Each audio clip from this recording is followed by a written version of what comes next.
You've probably watched The Lord of the Rings 1,000 times and love this franchise just as much as we do. You shall be the Fellowship of the Ring.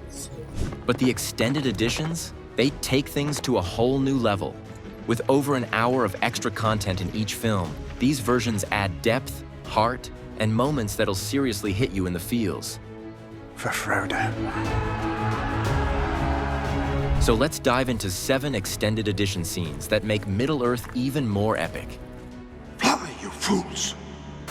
Part of Sauron's terrifying mystique is that he doesn't have a face.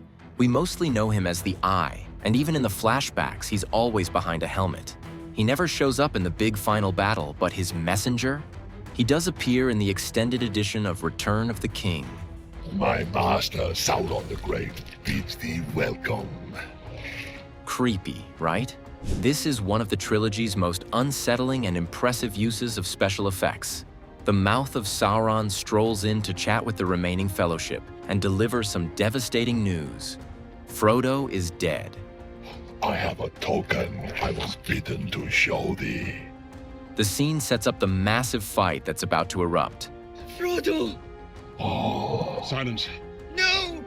Silence! And then Aragorn snaps, totally loses his cool. Instead of staying diplomatic, our noble king-to-be chops the guy's head off. Guess that concludes negotiations. The mouth is pure evil, sure, but this is still a brutal move for Aragorn, the king of composure. Does the film need this scene? Not really. But does it give us Sauron's twisted vibes and a deeply satisfying Aragorn moment after Theoden's death? Absolutely. In the theatrical cut, Galadriel only gives Frodo one shiny flashlight. I give you the light of Erendir, our most beloved star. But in the extended edition, it's gift-giving season in Lothlorien. Legolas gets a fancy bow, Merry and Pippin score belts and daggers, and Sam gets elven rope. Have you run out of those nice shiny daggers? But the most touching gift goes to Gimli. Galadriel gives him 3 strands of her golden hair. I asked her for one hair from her golden head. She gave me 3. This might sound like a weird souvenir, but it's a big deal.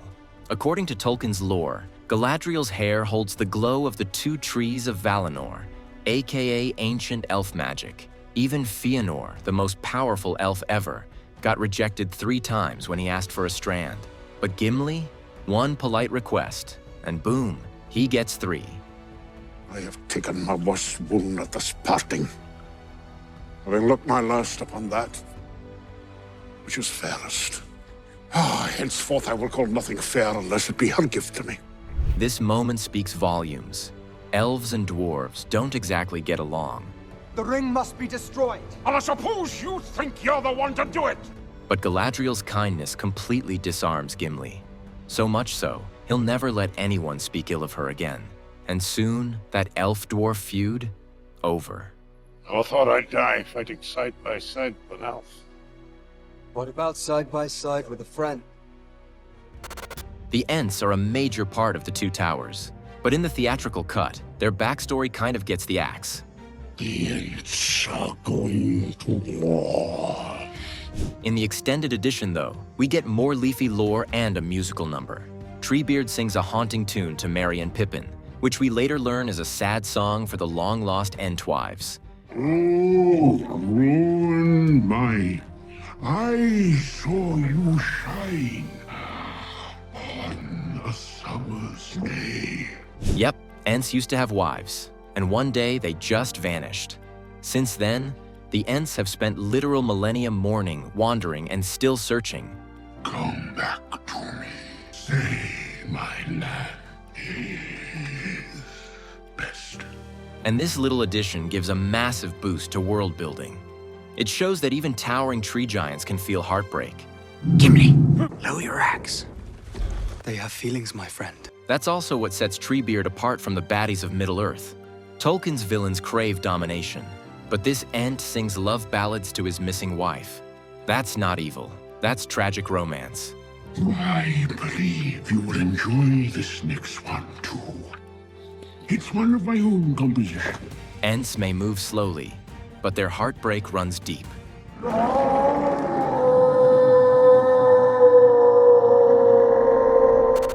Even in the theatrical cut, it's clear the Witch King of Angmar is not the kind of guy you want to run into.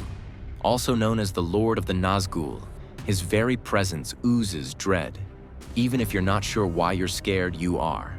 Do not come between the Nazgul and his prey. But in the extended edition of Return of the King, we get a closer look at just how powerful he really is. Cue one of the most intense showdowns in the trilogy, Witch King versus Gandalf. Do you not know death when you see it, old man? This is my power. With Pippin trembling in the background, Gandalf tries to stand his ground, but the Witch King's power is overwhelming. His staff breaks, he's thrown from his horse, and for a second it really looks like it's over. You have failed. The world of men will fall. Luckily, the Rohirrim charge in before the Witch King can finish the job. But still, this scene gives us goosebumps. One of the biggest losses in the theatrical versions was Boramir. With several key scenes missing, he comes off way more one-dimensional. Basically, that guy who wanted the ring. Give Gondor the weapon of the enemy. Let us use it against him. But the extended editions give Boramir what he truly deserves: depth. We see his love for Gondor, his loyalty to his people, and most of all, his bond with Faramir. Good speech. Nice and short. Leaves more time for drinking. When Frodo and Sam are captured by Faramir, we get a powerful flashback. Boromir and Faramir retaking Osgiliath. It gives both brothers the development they sorely needed in the theatrical version. Never again will the land of my people fall into enemy hands! Boromir here isn't power-hungry. He's noble, funny, fiercely protective, especially when it comes to shielding Faramir from their walking disappointment of a dad. You give him no credit, and yet he tries to do your will. You realize the ring didn't corrupt some dark-hearted warrior. It broke a good man trying to save his home.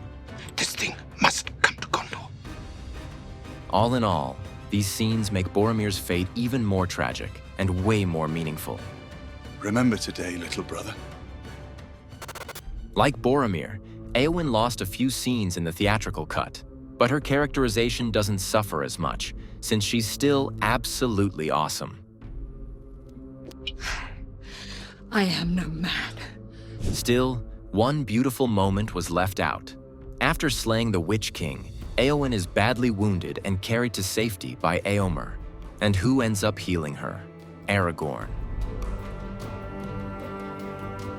He can't return her feelings, but there's a quiet, mutual respect between them that's been building since the Two Towers, and this moment of care from Aragorn gives real closure to that arc.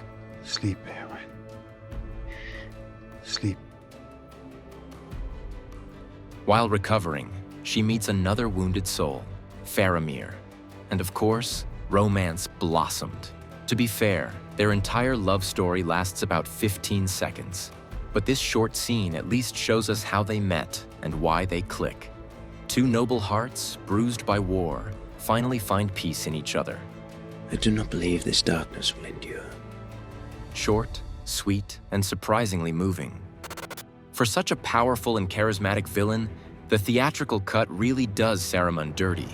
He's a major player in the first two films, and then he just vanishes like he forgot to set his alarm. There will be no door for men. That's because his big death scene was cut from Return of the King and saved for the extended edition. And wow, what a scene it is. Can we not have peace, you and I? After the fall of Isengard, Saruman is stuck in his tower, surrounded and cornered. Gandalf shows up and politely asks for enemy intel. As expected, the wizard is uncooperative and instead spends the time taking shots at Theoden. You're all going to die. Still, the wise and patient Gandalf doesn't let Legolas kill him. Your staff is broken. However, Wormtongue is up there with him. Grima, calm down. Be free of him. It could have ended peacefully, until Saruman makes the fatal mistake of smacking Wormtongue across the face, so he stabs the wizard in the back. literally. But it's not the knife that kills him. It's the 500-foot plummet off Orthanc and the giant wheel he gets impaled on. A death worthy of a member of the Astari, surely. So, which of these scenes do you think didn't deserve a spot? And which one definitely should have made the theatrical cut? Drop your thoughts in the comments. And thanks for watching.